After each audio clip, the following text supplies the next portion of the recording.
என்ன பண்ணுது? எல்லாருக்கும் வணக்கங்க. இன்னைக்கு என்ன பண்ணுதுன்னா உளுத்த வடை. உளுத்தங்க 5 காய்ச்சலான்னு ஊற வச்சேன் பருப்பு. அப்புறம் சரி கொஞ்சம் சேர்த்து ஊற வச்சுட்டேன் நாட்டிருக்குது.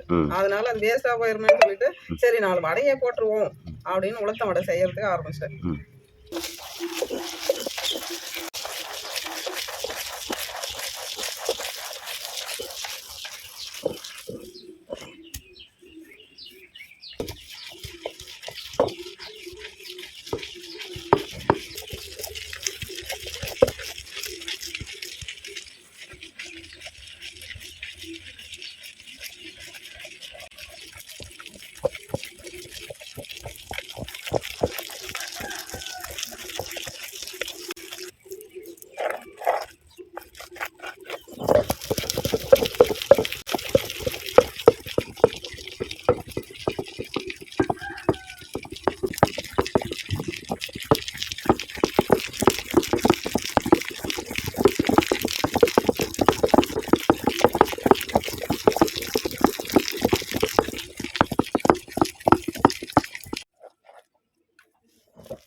சூப்பரா அந்த மாதிரி வடை உரல் ஆட்டி போட்டா சூப்பரா இருந்திருக்குங்க. பந்து மாதிரி இந்த இனிப்பு வடை பாருங்க எந்த அளவுக்கு பந்து மாதிரி இருந்திருக்கு.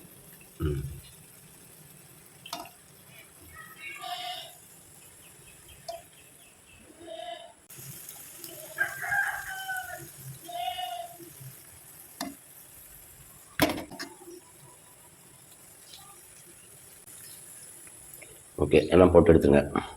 இதே மாதிரி எல்லா வடையும் போட்டு பொரிச்சு எடுத்துக்கலாம். பாருங்க சூப்பரா வடை அவ்வளவு சூப்பரா அட்டகாசமா வருது. வடை இனிப்பான உளுந்து வடை, இனிப்பு வடை, இனிப்பு வடை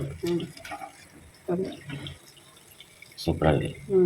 ஓகே, எல்லாம் அதே மாதிரி பாருங்க சூப்பரா உளுந்து வடை ரெடி ஆயிடுச்சு.